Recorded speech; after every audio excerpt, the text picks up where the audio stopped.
Manifesting.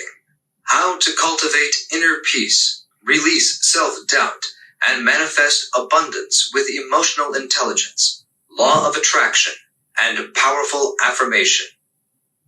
Written by Garry Hudson. Narrated by Damien Brunetto. Preface. Desire paves your way to destiny and the achievement of your purpose. Each of us is unique beyond just the way we look and the way we conduct ourselves. There is true individuality in all of us, just like the pieces of a complex picture puzzle.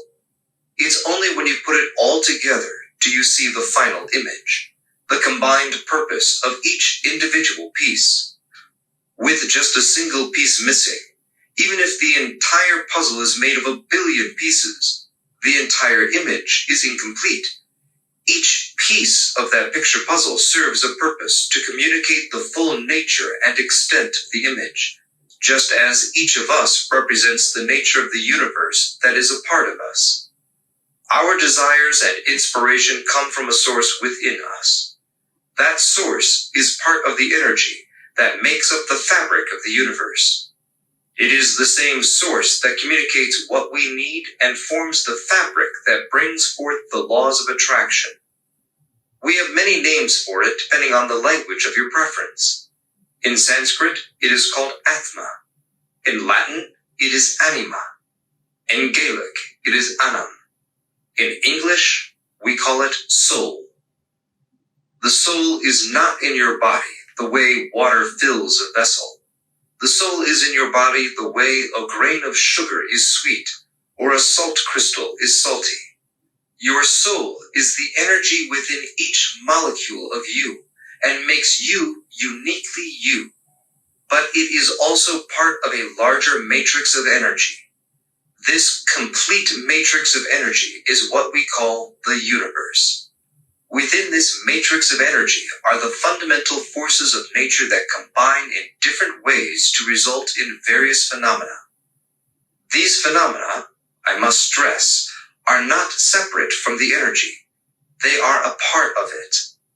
From this energy emerge matter, force, and sequence, the nature of time.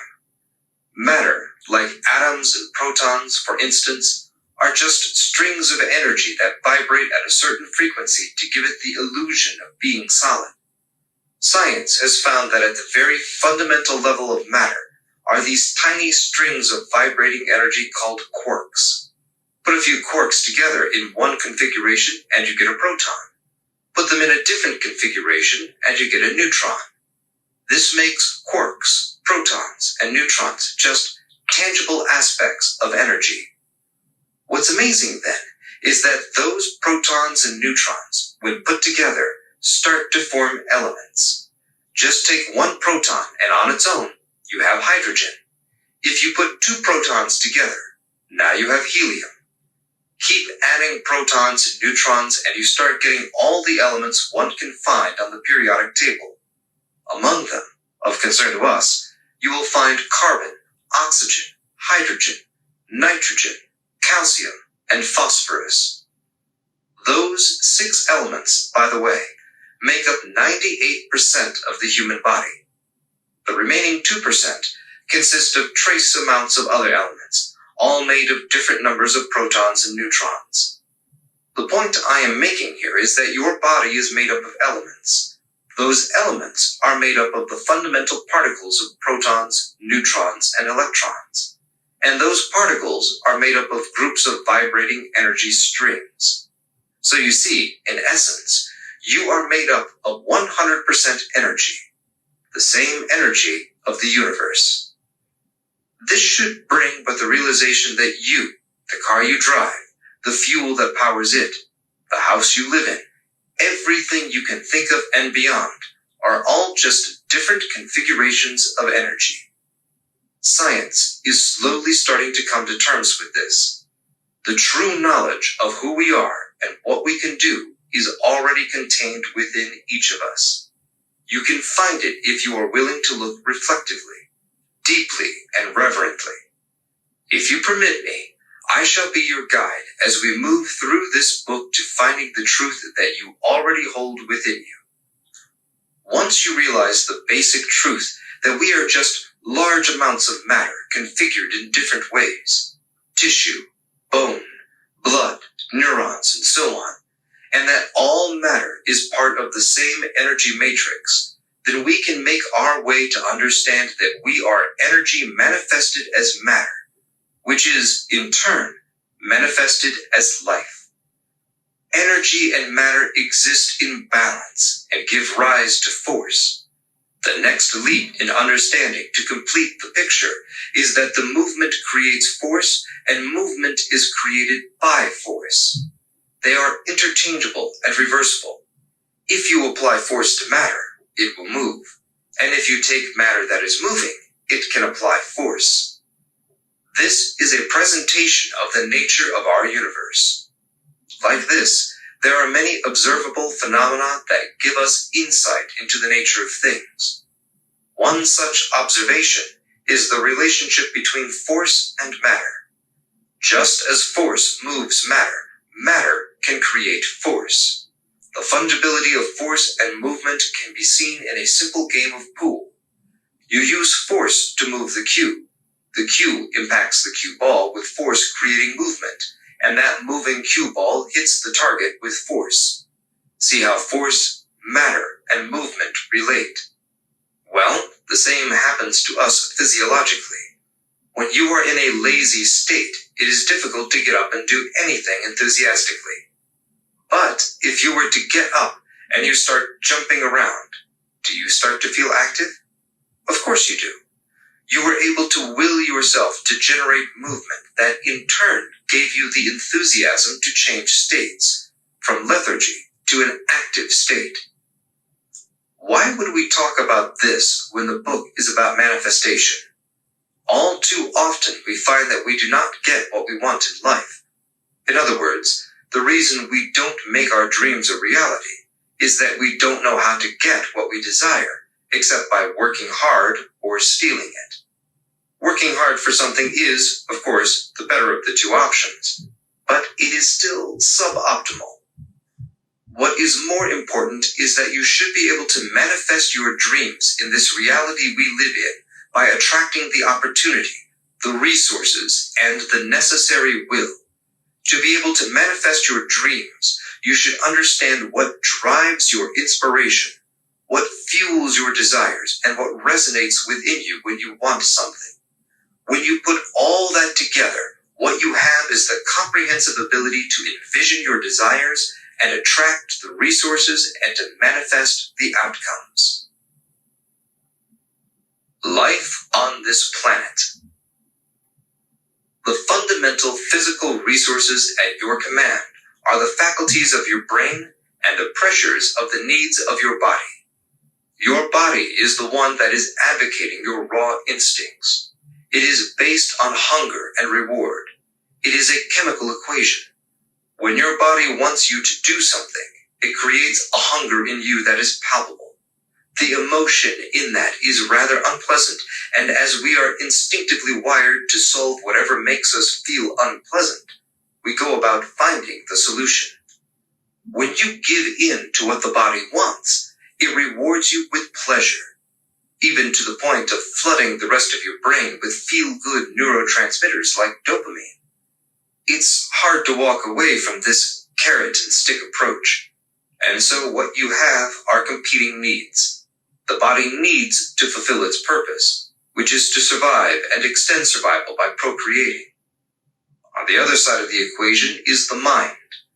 The mind is just sets of neurons that are functional in all experiences and teachings you have gained throughout your life that has been schooled in what's good in the long term and what can be detrimental. Unlike the reactive and primitive part of the nervous system, we think of the mind as something more advanced and sophisticated. There are complex processes that can appreciate subtleties and different shades of right and wrong, good and bad, unlike the primitive mind's strictly binary algorithm. Introduction to the Frailties. To be clear, Both sides of the equation are just different parts of the same brain. Even when we label it as the body, it is not really the body that does it. It is actually a part of the brain that is deeply entrenched into anything and everything we do. You see, when animals and insects first evolved, there was no brain to speak of. There was just a simple central and peripheral nervous system that behaved on reacting to stimuli. Over millennia, that system adapted to become our primary instincts and is responsible for preparing our bodies to act in different ways. When you are in danger, have you ever realized that you can't seem to think?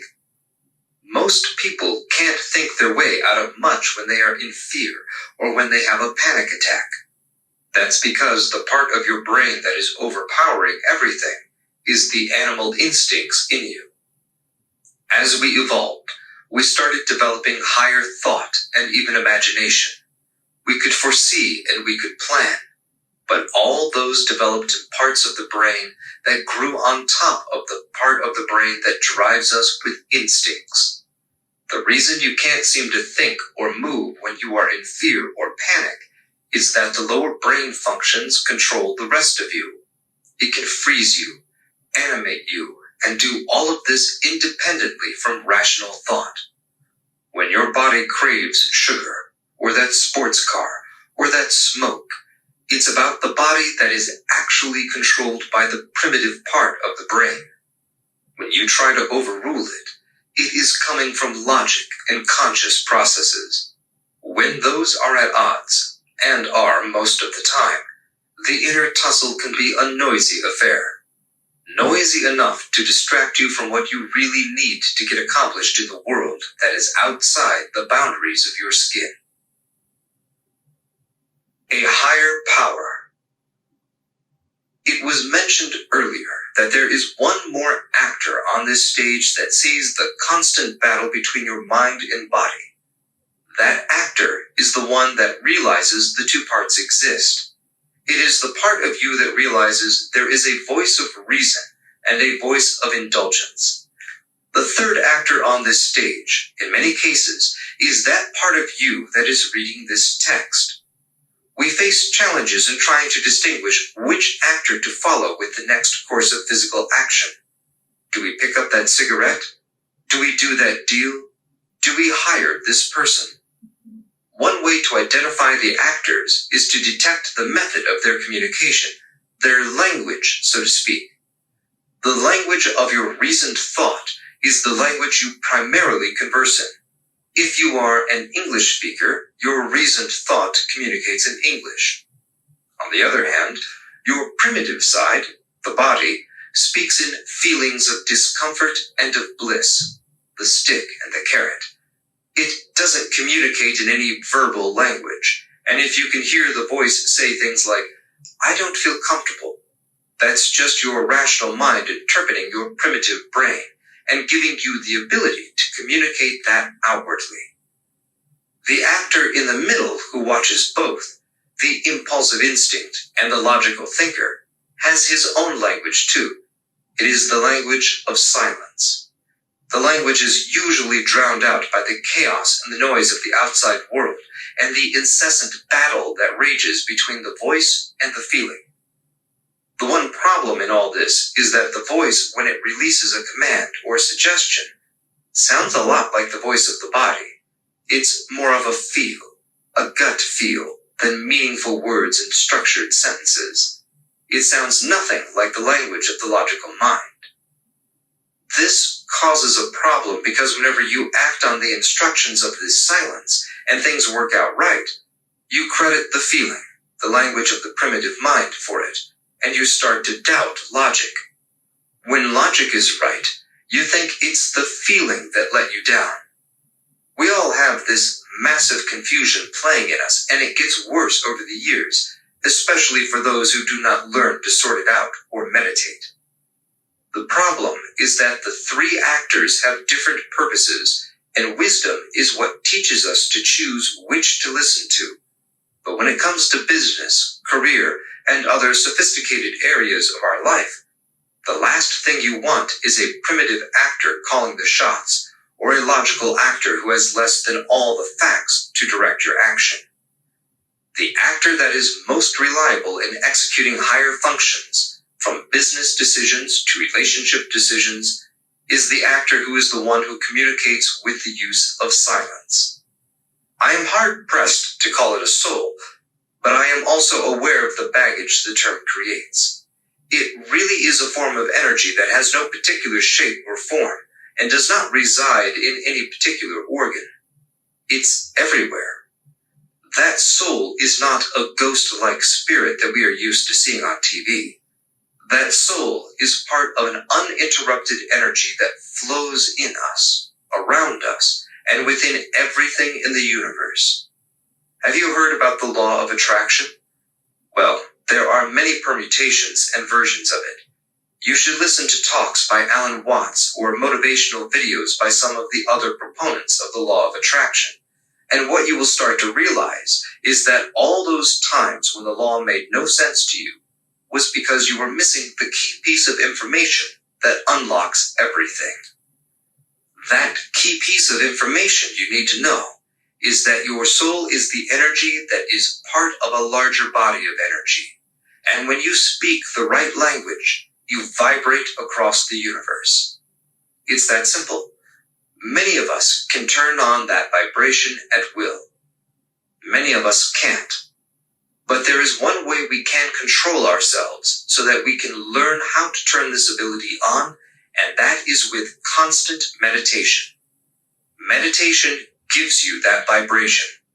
In fact, it allows you that specific frequency of vibration, the frequency of silence.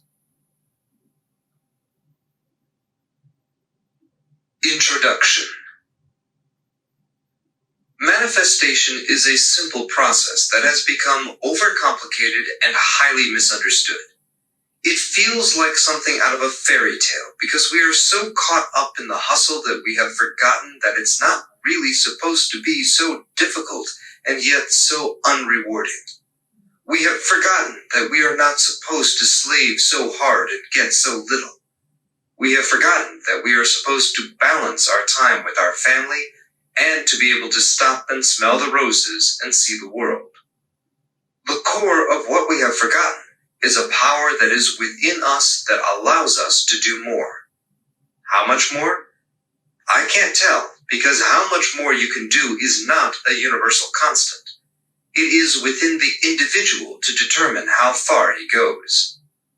We spend our lifetime looking at success as the end result of unwavering physical work. That physical work may include the effort of your arms and back, and it may include the toil of your brain as you learn new skills, but it is nonetheless the physical aspect of your being. There is more to you than just the muscle, bones, and blood. Let's keep this simple for now. You have 3 resources that you have forgotten about or are deploying incorrectly.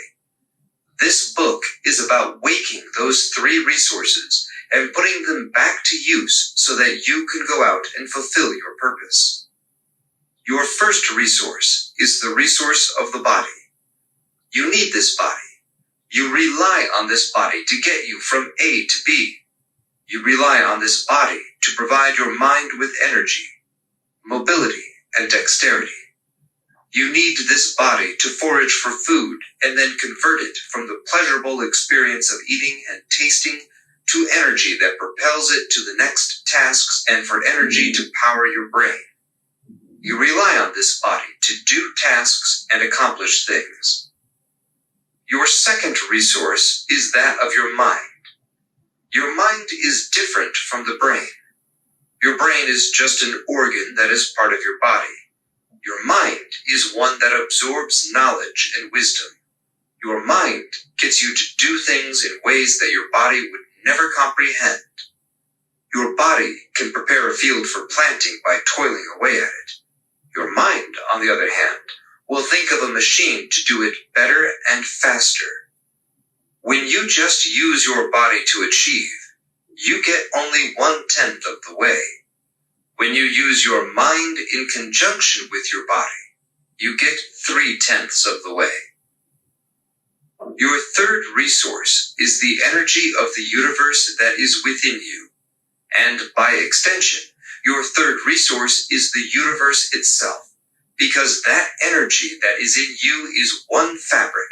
It is unbroken, and it connects to everything in this universe. When you use the universe to ask for anything, it comes back to you. The thing is that you have to know how to ask for it and how to receive it. If you use all three parts of yourself, you will go all the way. You already know how to use your body and the effort that goes into it. This book is going to teach you how to use your mind more effectively and your soul. That's what this whole book is about. It is designed to take you behind the scenes to show you what you need to do to move from just using your body and to use all three resources that are within you and waiting for you to use them. There are a number of concepts that will be introduced to you. Many of them, I suspect, you've heard of before, but you've probably heard of it in a different way. That's okay. You need to understand these concepts in a way that makes sense to you. The only thing I suggest is that you read it and look at it with an open mind. There is a lot of misunderstanding out there about many of these concepts, and you need to sort through them. The first of these is about the law of vibration. The law of vibration is about the energy that vibrates inside you and is in balance with you. You need to recognize and understand that vibration because that is the language and the state of the universe. If you can master that vibration, you can change anything you want in your life. The next is the law of attraction. But that law of attraction is built upon the law of vibration. So you need to make sure that you tie those two together. The law of attraction has many variations. Just look on the internet and you will see the many colorful ways of looking at it. Not all of them are wrong, but some are just completely incorrect. The reason there are so many flavors to it is that all these people experience it differently. If you can take time to peel back what each person says, you will start to get a solid understanding of it. Once you understand that, we will touch on the ability to ask for what you want. I like to look at our time on Earth as a chance to build a better place. We do that by doing a whole host of things. Some of us have to structure and build the internet, while some of us have to clear the land for planting. We all have diverse roles in this world. We can succeed at anything we choose, but that success is best built on what we desire. What we desire is actually the fruit of our inspiration, and what inspires us comes from deep within us, our soul. More on that later. Once you learn how to, as you will realize that manifesting your desires is just a few steps away. You are already on your way to manifesting anything you desire. But this ability is built up over time. While you go from one state to the next, you will ratchet up your ability and your reward. As you start getting the things you desire, you must start to show gratitude. This is an important aspect of receiving and further asking. When you show gratitude, the vibration in your body changes and it allows you to receive more. This is an important aspect, and we cover it in a later chapter. There are also areas of the book that talk about the various soft skills that you need to perfect the entire process. You will learn about why you have to feel your universe, which will help you build the necessary aspects of mindfulness and applying your resources appropriately. You will learn the power of believing and having faith in your actions and your ability. You will learn about your mindsets and how to pay attention to them. Your journey through this book will show you the power of awareness and how to get there. It will show you the beliefs that are tripping you up and the beliefs that are advancing you. It will highlight the importance of discarding those limiting beliefs so that you can jump ahead. Finally, When all is said and done, you will come to understand manifesting from the inside out. We will build manifesting and its meaning from its core to its surface. Only then will we describe what it looks like from the outside. Unlike other books that take manifesting from the superficial layers and get caught up along the way about the core of manifesting, we will start with the core and ascend layer by layer. There is one final point that I should make before we get underway. The human potential is unlimited because we have a soul that is part of the universe. We are a part of something greater than just the physical form of the tissue that wraps our bones and the blood that courses our veins. We are much more. We have the ability to summon the forces of the universe, to apply it to anything we want. But we discard this ability because we make the wrong choice. Fulfillment of desire, achievement of success, attainment of greatness, and peaceful happiness are all things we yearn for, but only experience superficially. By making the right choices, we can change the trajectory of our life to live the full value of our potential. Don't forget to download your free copy of 1,000 plus affirmations found at the end of the book and put them to work. Read the chapter on affirmations to learn more about affirmations. Chapter 1. The Law of Attraction. The law of attraction is not a set of regulations or codices like the laws used to govern a nation. The laws of attraction are sets of observations that have been made to help define the nature of the universe and how we attract the things we desire towards our cause. For those of us who understand the nature of the universe and how it gives all that is asked of it, we know that the asking and the receiving happen on an intangible level. You can't just stop at opening your mouth and asking. You have to vibrate at your very core in the form of intense desire. You then have to get up and apply force to it. The desire and the universe hears and responds. Before the Big Bang, there was nothing.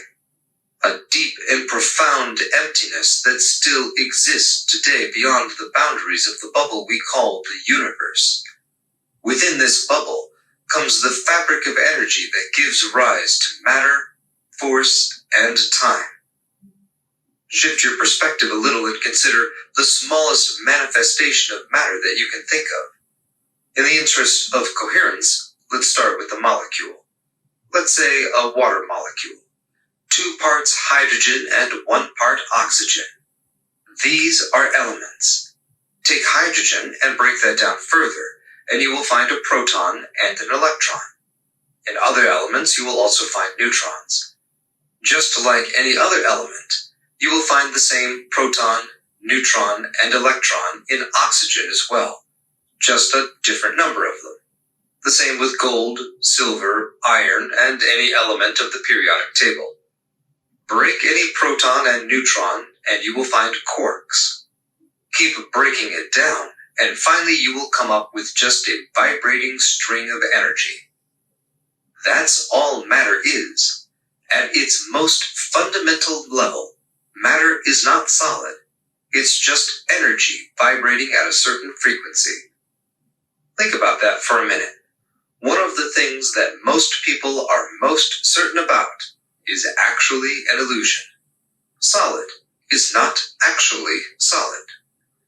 The point is that all matter is just energy vibrating at a certain frequency. It is that vibration that gives its appearance of a solid. Everything you see and touch are just packets of energy that are pulled together by a force to keep it state. The strength or quantum of that force determines if the matter manifests as a solid, liquid, or gas. Matter is not exclusive of energy. It is part of energy that manifests as a localized phenomena. The balance of the energy manifests as what we see as force. Matter and force are just 2 parts of energy. You can think of energy as a coin, And that matter is one face, while force is the other face. That's why you can apply force to matter and create movement. Then turn around and use movement on an object to translate back to force. Don't let the terms borrowed from quantum physics distract the power of this knowledge. In simple terms, it means that everything you see, feel, touch, and beyond is just energy that has manifested as matter, and that has combined to produce different objects. When hydrogen and oxygen combine, you get water. When carbon combines in some ways, it forms coal. When it forms in other ways, it forms diamonds. But before carbon was carbon, it was energy. The same energy that combined to result in you and me. This is profound. When you wrap your head around the fact that you are just a packet of energy, just as the chair you're sitting on, you should begin to realize that you are far more than a simple human being. You are not standing on the earth. You are the same as the earth. The earth is not just in the solar system. It is the same as the solar system. And the solar system is not just in the galaxy. It is the same as the galaxy. And all of that is part and parcel of the universe. In short, you and I are part and parcel of the universe, not separate from it. Space, time, force, matter, and energy are all part of who we are. In the final analysis, we are identical to the cosmos in composition, just arranged differently. It's like fingerprints. We all have fingerprints. They're just arranged differently. And that makes us unique. Just like diamonds and coals, which are identical in composition but differ due to formation. We are all essentially the same energy, just arranged differently. What are the implications of this fact? There are many, but only one is directly relevant to the topic of this book. Because we are identical at the energy level, we can influence energy outside our body, and energy outside our body can influence us. We can attract things, as well as repel them through the manipulation of force. We can command things, or be subservient to them. That's our choice. Forces do one of two things. They either attract or repel. Think of a magnet that is in close proximity. It will either repel or attract. That is the nature of force, to give movement in a certain direction. Force is the movement of energy, and energy moves in waves. When you think about it, waves and vibrations are the same thing. They just have different wavelengths. Shorter wavelengths are called vibrations. Longer wavelengths are called waves. When you see a tsunami, what you are witnessing is a wave that originated from a seismic event out at sea, and the energy that is released from that event is carried by the waves.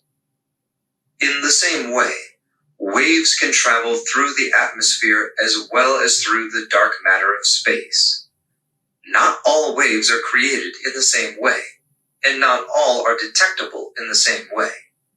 For instance, when you can read someone's mind, those thoughts are energy impulses that travel via waves. If you tune in, and most of us do it by accident, you can pick up what someone is thinking. We are not always in control of our ability to pick up these vibes. Once in a while, we happen to stumble upon them, and we find amazing results. Through the rest of this chapter, we will teach you the art of understanding how to recognize these waves and how to use them to your benefit. This is the cornerstone of the ubiquitous law of attraction that everyone knows about, but not everyone knows how to achieve.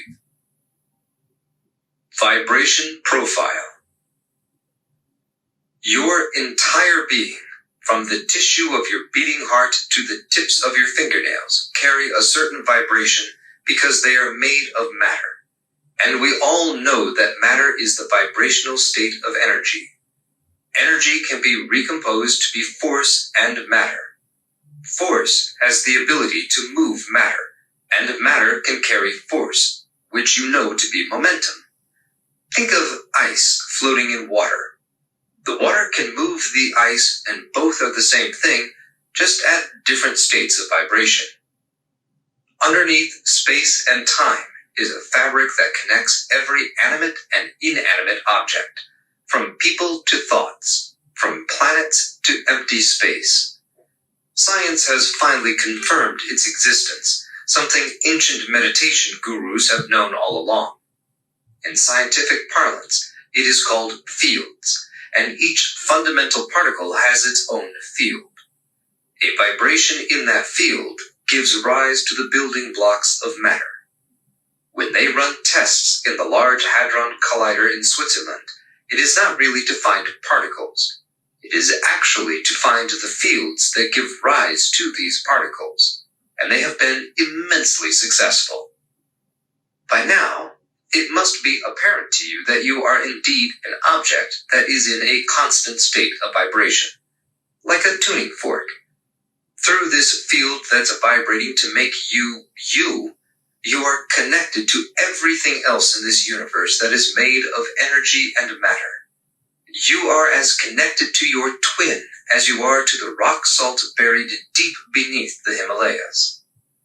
This connection to everything and the vibrational profile that makes you, and everything else what is everywhere is how the law of attraction works. Your vibration is the basis of everything that you do, and who you become as you take your steps from cradle to grave. But it is not fully autonomous. It needs input from you to give it direction. Imagine a car going down an incline. It's going to keep going, regardless of your input. It will get to the bottom of the incline.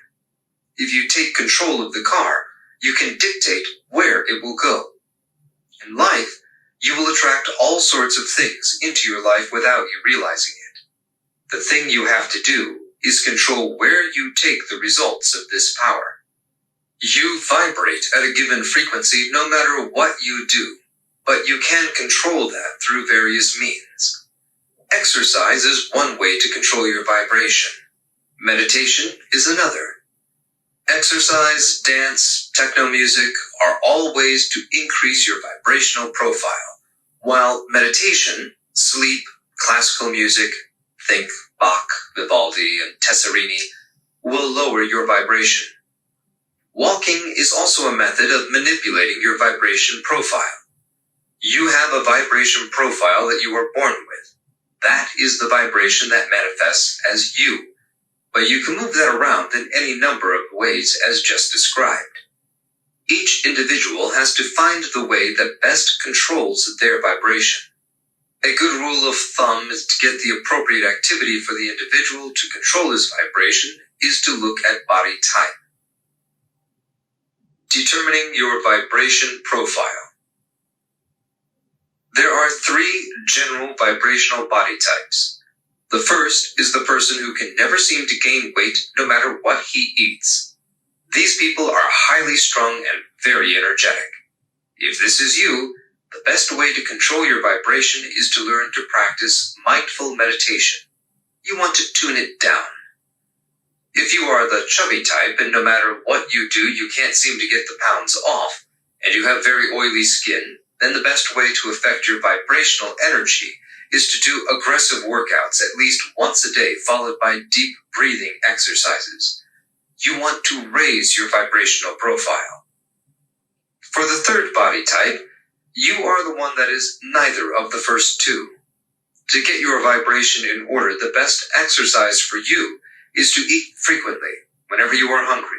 Get lots of fresh air, and meditation exercise will bring your vibration into the zone you are looking for, and get you to where you need to be to control that vibration. Stay away from caffeine. For this body type, you need to be able to control the swings of your vibration from getting too high or too low. Regardless of which body type you are, meditation will always help. A combination of reflection, mindfulness, and meditation is always beneficial in getting you to the right vibrational frequency. The different regimes to get one to the optimal vibration are based on a simple rationale. Those with different body types operate at different vibrational levels. The higher the vibration, the more active the person's persona, and correspondingly, they tend to have higher metabolisms and don't seem to gain weight easily. The low energy types have lower metabolisms and thus are a little heavier. Once you figure out your body type, you can set about your task of finding your optimal vibration by varying the frequency of your workouts and by balancing it with meditation. If you are into yoga, that will work to your advantage. The reason meditation and mindfulness also work for all body types is that you can have meditation strategies that increase your vibration. The optimal vibration is reached when you feel at peace. Meditation automatically brings about the state of peace by raising or lowering energies without the practitioner attempting to figure out if he needs to raise or lower their vibration.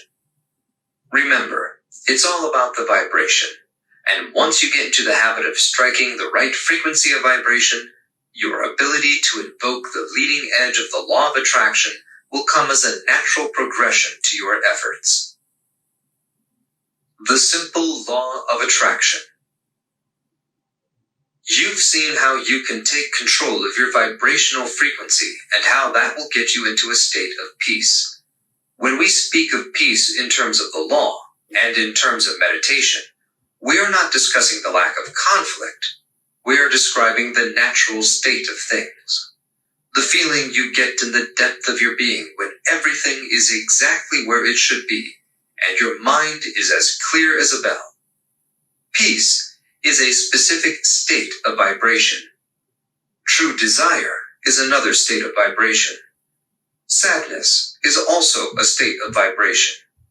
The vibration you are looking for is desire, not lust, not greed, not want, but the true desire of need. You have to vibrate with need and know why you need what you desire. When you are out of balance with your vibration, it's hard to control that state of need. But once you observe it, get to know it, and identify it, you can summon it at will, and you will be like a tuning fork that vibrates at the strike of desire. You need to get to this from the point of clarity. Just like a tuning fork that is silent before you strike it, you need to be at peace before you strike your soul with desire. The natural state of things, your point of peace, is characterized by the state of silence. That state of silence does not indicate the cessation of vibration. It just means that the vibration is vibrating at a frequency that feels like peace. The best way to vibrate in peace is to meditate. Many who do not meditate stumble on this state by accident. On a rainy day, when the rain creates a rhythm of the window, or when you are stroking your cat and she purrs, you reach a state of exhilarated calm. There are many opportunities to accidentally enter this state, but willfully entering it via the meditation path puts the power of controlling the vibration in your hands. When you develop the ability to reach the core of silence within you, you come in touch with your most powerful vibration. This is where you can make things happen. This is where you attract a life that you decide you want. If you leave the vibration on its own, what it attracts is random and influenced by things you do not control, like what you watch on TV or read in a magazine. The law in a nutshell. From a physical perspective, you are what you eat. If you eat healthy, clean food, you will enjoy the benefits of a vibrant mind and a healthy body. From a quasi-physical perspective, you are what you read. If you consume content that is righteous, you will have a vibrant mind and a healthy lifestyle. This naturally flows to the fact that you are what you think.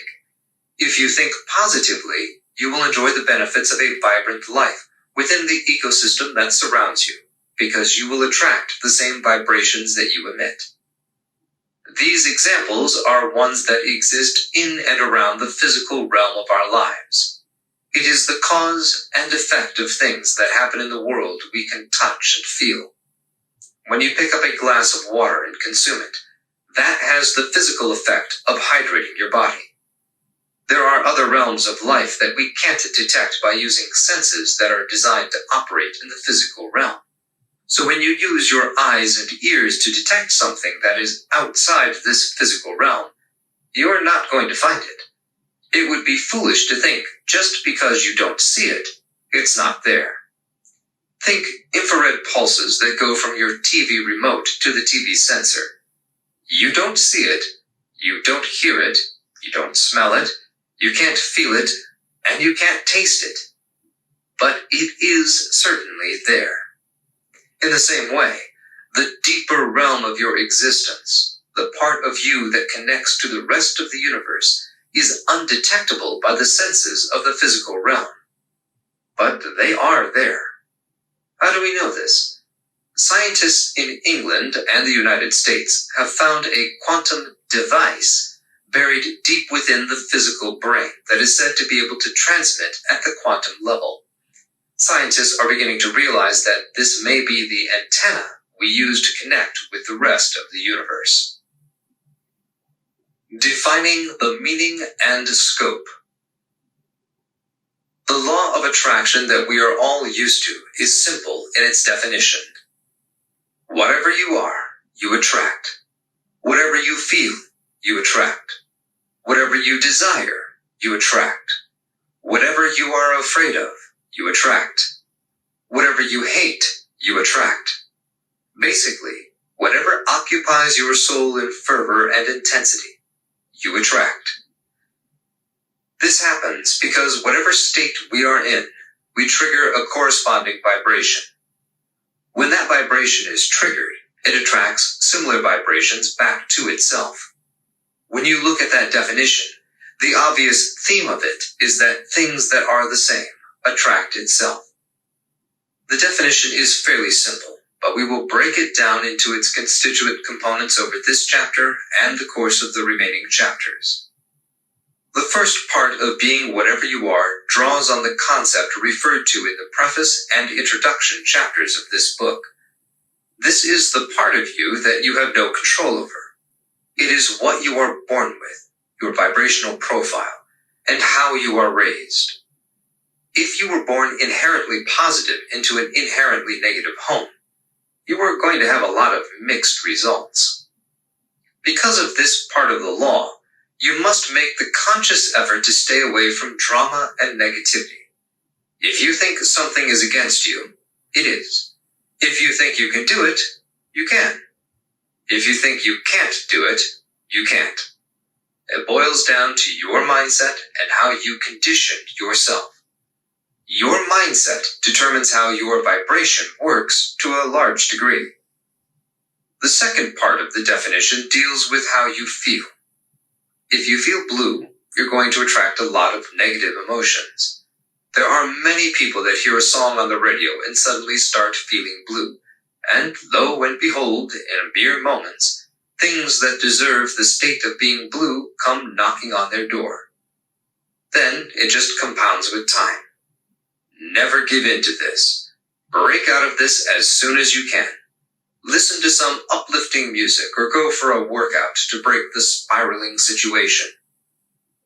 The rest of the parts of the definition follow in the same vein.